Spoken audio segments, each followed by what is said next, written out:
All right, fight fans, welcome to another edition of No Stand 8 Box Talk. I'm your host, the Bronx Bomber. As always, bringing you the best of boxing news. And today we have a young fighter that's on the up and up out of Crystal City, Florida, 22-year-old Beningno Aguilar. He goes by the name of Tony Aguilar. He fights under Christy Martin Promotions, and he has a record of 8-0 and 4 KOs. Am I correct with the 4 KOs? Yes, sir. Yeah, and he just came off a big win this weekend off Christian Otero out of New York City. Christian Otero was going to this fight as a 4-0, and this is the second time he takes the goose egg. He takes a 0 away from a New York fighter. What is it with you and New York fighters, man? What are you doing to my New York guys, man? Man, hey, this whoever they throw at me, man, it don't matter where they from. It don't matter where they're from. You're gonna take their goose egg, huh? You're gonna take that 0. Love doing that. We love it. So you undefeated yourself, and before we get into this weekend's fight, tell everybody, tell the fight fans, tell everybody that's listening, give a brief biography about you, who you are, where you come from, your family dynamic, how you started fighting, all that good stuff people want to know. Okay. So Benigno Aguilar, I was born and raised Kansas City, Florida. Been here my whole life. 22 years old now. Been working since I was about 13, 14 years old. Always had a job in construction, try to help out, the family a little bit. And I actually got started in boxing around the same time, around like 13, 14 years old, because the only reason I started boxing, well, I wanted to do it anyways, but the main reason why I started boxing is because I used to like soccer, but I didn't make the JV team. So I got cut, I was all depressed, I was a jit back then. So I was depressed and I was sad about it. And my friend told me, he was always trying to get me to join the boxing team. He was like, man, you should come now, man. You don't got soccer holding you back. So I'm like, I tried to do it. I told my mom. She tried to keep me from it for like a week because, moms, she don't want me getting punched in the face. So about a week. And then finally I came in and I just fell in love with it ever since. That's it, man. We ran with it, man. We ran with it. Now we're 8-0 as pros now. And to me, this is just the beginning, man. Tell us a little bit about your amateur background, man. How many amateur fights did you have? Did you win international titles and amateur ranks? So give us a little bit of your amateur boxing history. Amateur boxing, man. I got about I say about 70 something fights. Out of those 70, I won about 55 to 56, something like that, And a lot of the losses came earlier when I was younger. We fought a bunch of kids that had like a lot of amateur fights. Like my 4th fight, I fought some dude that had 60 something fights, and then fight after that, immediately some kid had like 90 something fights. But nationals, I've been up to nationals plenty of times. I've been up there, I say probably about 6-7 times. Never got the championship though. Never got the national win, but I would climb up the ranks, I was known pretty good, very popular. I earned my respect in the amateurs as well as I am doing in the pros now, So I like to think I had a pretty good amateur record. Did good in the amateurs, and it was a lot of fun. It was a lot of fun in the amateurs. Absolutely. And what gym do you fight out of? We train in Lions Pride boxing gym in Palm Coast, and our team name now as pros is Pitbulls Unleashed with Barry. Pitbulls Unleashed, and I met you at the Christy Martin Myrtle and Mayhem Beach #3 this past August of 2021, and you had a good outing then, and I knew that I was impressed with your fighting skill, your box skill, and afterwards we met at a little get together. And I was able to meet your team. Tell us a little bit about your team and your support team, who they are, and how they help you along in this journey. Man, my team, it's like it's not even. I don't even really call it a team, man. It's family. Most of us in there, a lot of us are related, and the ones that ain't, you might as well be, because we've known each other pretty much our whole life since we were this big. Actually, a couple of them just fought Saturday with me. My uncle, Julio Mendoza. We all won. Julio Mendoza got a unanimous decision over a very tough dude. He's a super heavyweight, and Imante Haynes, he got a first round knockout. So we're doing good, man. And I also got a couple cousins on there that are getting ready to fight this month in Orlando, Michael Garcia and David Garcia, and we get trained by Faustino Garcia, which is their older brother. So it's more like a family thing, man. It's not even really a team, but we're up and coming. We got good numbers, and we hope to keep going strong. Absolutely. And what's your dynamic with your coach? Like, how long has he been your coach? Oh man, coach, he like grandpa, man. I've known him since I was 12 years old. Since the first moment I walked in, scared the shit out of me. He's like he's Italian, and he's got like this old like OG mafia style, And I remember the first day I was walking towards the gym with my friend, my homeboy that got me in it, and we were walking and talking and just laughing, and then out of nowhere opens the doors this big mafia looking dude, Italian with a little chain and slick back, and OG looking dude, and he's like real like rough. He's like, who the hell's this guy? And he scared the shit out of me, bro. I was like 90 pounds, like 4'9", and I was scared to even say anything, man. I introduced myself, and then ever since then, bro, he's been a great mentor to me, and we kick it more like family than we do coaching boxing. It's something else there. It's real. Yeah, I saw that. Like I said, I met all of you that night at the get together, and and I saw that, man. He was talking to me, but keep an eye on you, and I think your cousin was there, and he was keeping an eye. That's the uncle. That's the fighter, right? Yeah, that's Julio Mendoza. Yeah, he's a character too, man. I like that dude, man. And, Yeah, man. And he was keeping it out. He was talking to me and telling me about the discipline and his background and how he keeps all of you guys, all his little ducklings in order. And but at the same time, man, you just get looking back, making sure y'all guys won't get in trouble. Yeah, man, he's ups and downs. He's always had our back, man. Yeah, yeah. So, at what age did you turn pro? And talk to me about that decision making process. There comes that time where an amateur boxer says, "Hey, look, listen, enough. I've been getting punched in the face for free for a long time now, and that's how I start getting paid." Talk to me about that thinking, and who did you run that by? So going pro has always been the ultimate goal.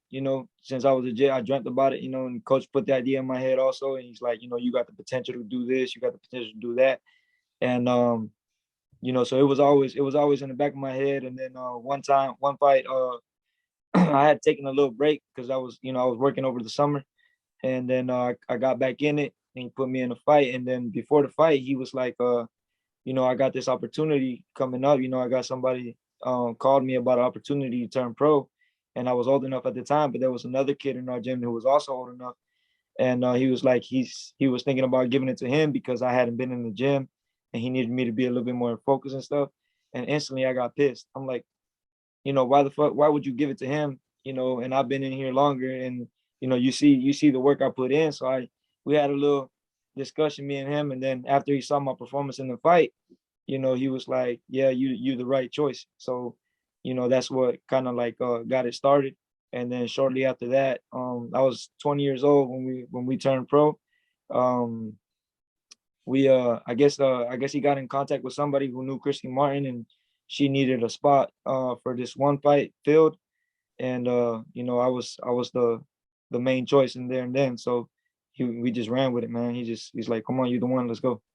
And you have fought on just about every Christy Martin fight. For that, talk to me about Christy Martin. What does she mean to you as a promoter? Man, she's real cool, man. At first we didn't know each other.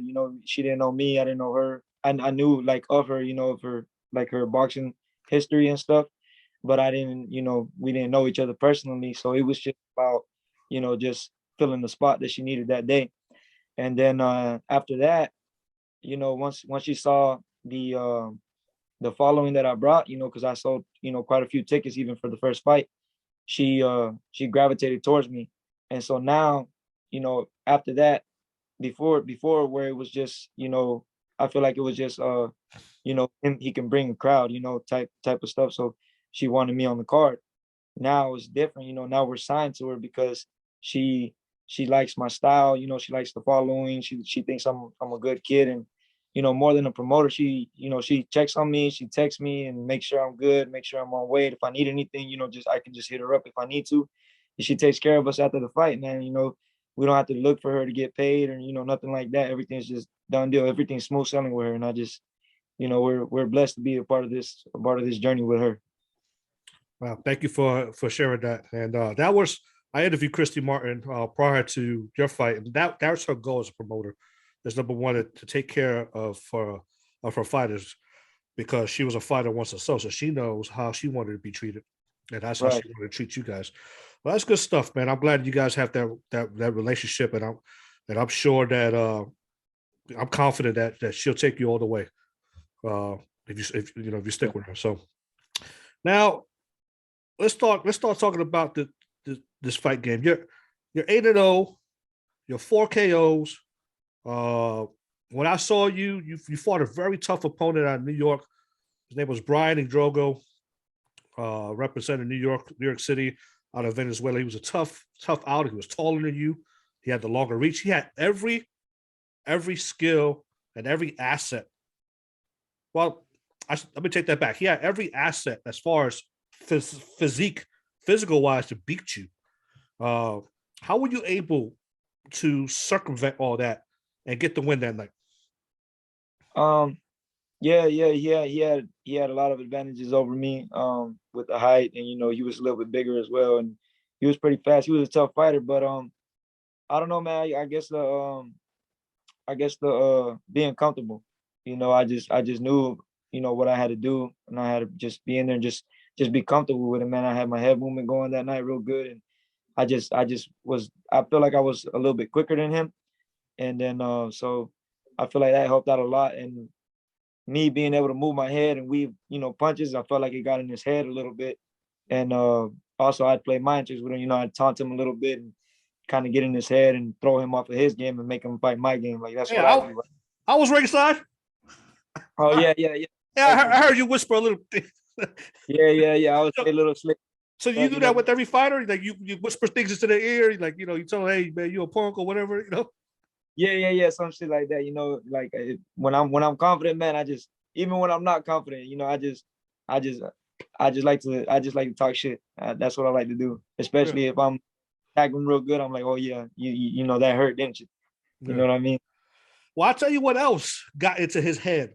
It wasn't What's up? it was your talking, but you worked his body really good that night. Yeah.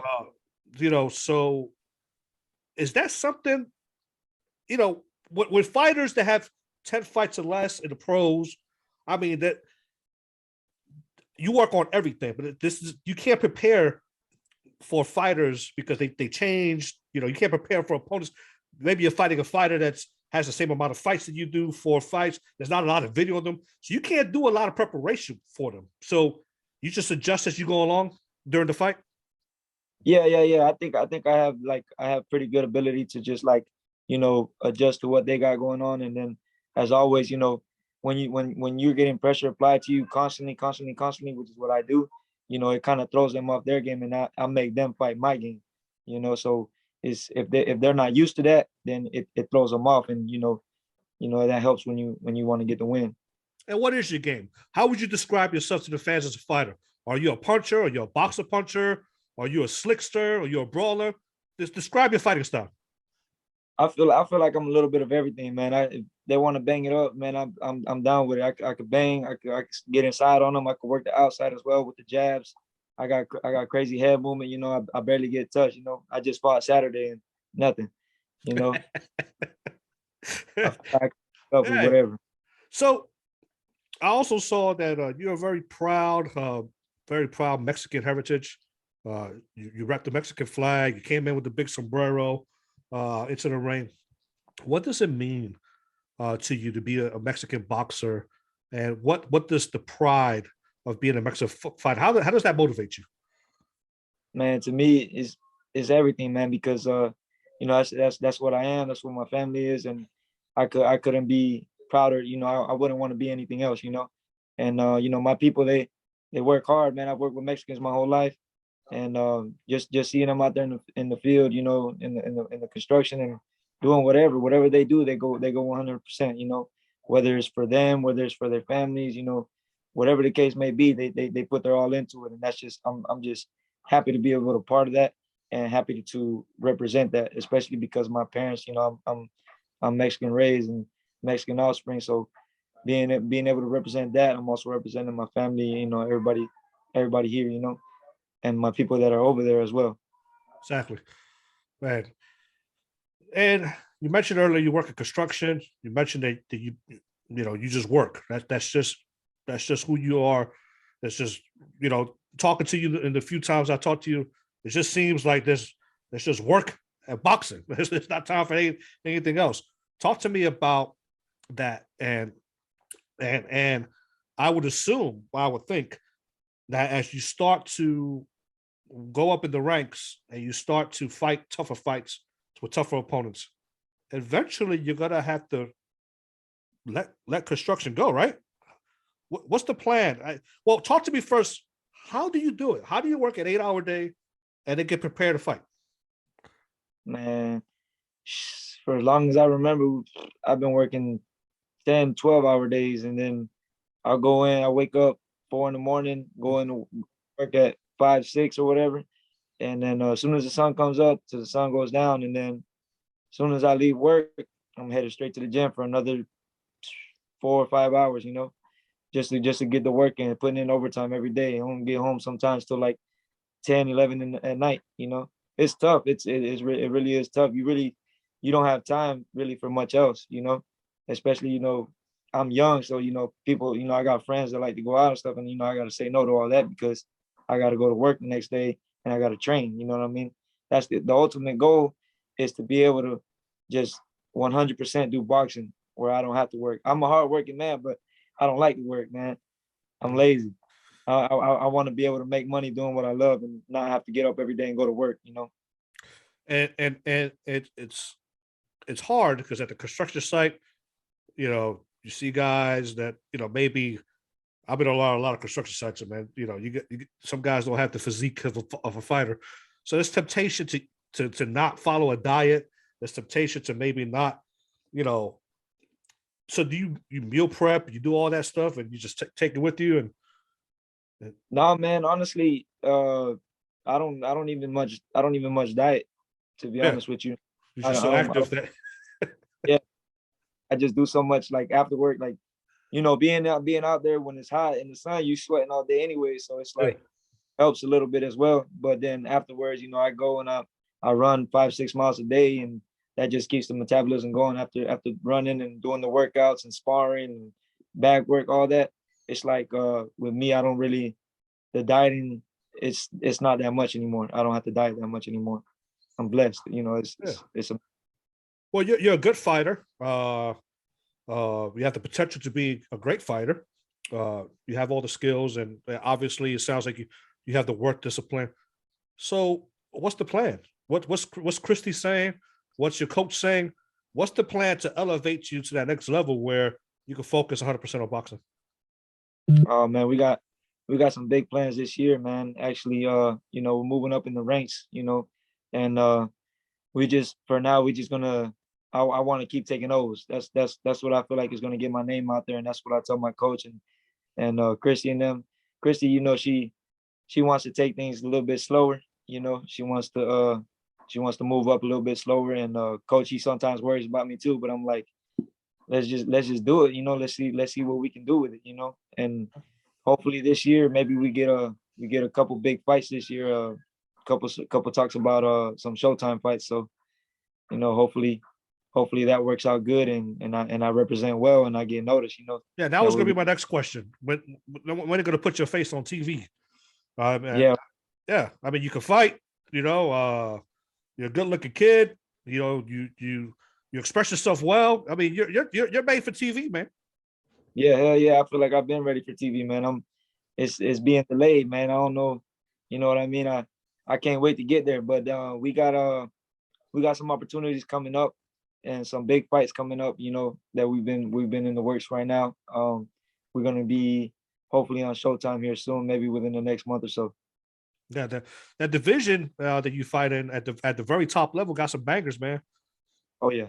Yeah, so I'm pretty sure that just follow the course, follow the process. I know it could be frustrating, uh, but I think you got a great mentor, and and your coach. I think you got a great promoter, Christy Martin, and I think they'll take you as fast as they need to take you in order for you to achieve. Sometimes you'll see it all the time, man. They'll throw a fighter in there too fast, and you know, Right. and the way boxing is nowadays, for whatever reason, the zeros, the undefeated means something. You know what I'm saying? So, Yeah. you don't want to lose your first. You don't want to catch your first L too quickly. So as you've been proving to everybody else. So, all right. So let's fast forward to Saturday. Talk to me about this fight. When I called you this morning, he was like, "Man, he was a tough fight." What made Christian Otero a tough fight? What made him a tough fight? He could take a hit. He could take a hit. You know what I mean? It was a couple of spots, a couple times in the fight where I was like, this kid's got to go down. Like he's hurting. He's gonna go down. I put the pressure on his ass, and he's smart because he would grab me. He would grab whenever he would felt hurt or whatever. He was a slick fighter too, so he would get away, make me miss a little bit, but when I would land on him, boom, right away. He knew what he was doing to be able to survive the fight. But yeah, he was tough. He was tough. Yeah, kudos to him. I'm pretty sure that he'll bounce back, and Yeah. he'll get right back in the gym and bounce back. So, uh, who's your favorite fighter of all time, man? Who's that guy that you look up to? Canelo Alvarez, Canelo Alvarez, your favorite fighter right now, all time, all time. better than Julio Cesar. Julio Cesar was a beast, man. You can't take nothing from him. That's a legend. But I feel like Canelo is like now he's like I don't know, man. I like his head movement. I like his power, his speed, bro. That's the dude. That's the dude we're gonna go with. That's the one. That's the one. Salvador Sanchez, Eric Morales, Marco Antonio Barrera, Juan I got Manuel him. Marquez. All these great Mexican fighters, and we're gonna go with Canelo. Canelo. All right, I respect it. Yeah, I respect it. So the head movement, he just has a complete fight game. Yeah, everything. Everything. But started the first person that I started watching was Roy Jones. You see him right back there, right? Where's that? Right there. Look at him. Oh, yep. You see him, man. That's my wall of legends. That's my legends wall. Yeah, I got Mike. I got Joe Louis, Sugar Ray Robinson, Roberto Duran, Manny Pacquiao, Tito Trinidad, Wilfredo Benitez, Sugar Ray Leonard, and Roy Jones Jr. Man. Yeah, Roy Jones was a beast, man. Yeah, he was crazy, man. Nobody matches speed. Yeah. So it's right around in your division. There's a big fight that's about to be signed. I don't know if you heard, but Oscar Valdez, another Mexican compadre, is about to do war with Shakur Stevenson, man. You heard about that? Yeah, that's gonna be a good one. Who you picking right now?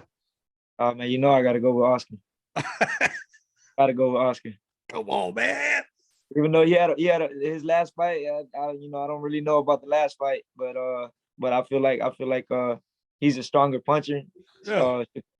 Slick as hell, and he's gotten a lot better since he turned pro. But yeah, I'm hoping Oscar can pull it off. Here's the deal about Oscar, man. This is what pisses me off about Oscar. I've been following Oscar since he first started, and I wrote a few stories on Oscar when he first started. Oscar can box, man.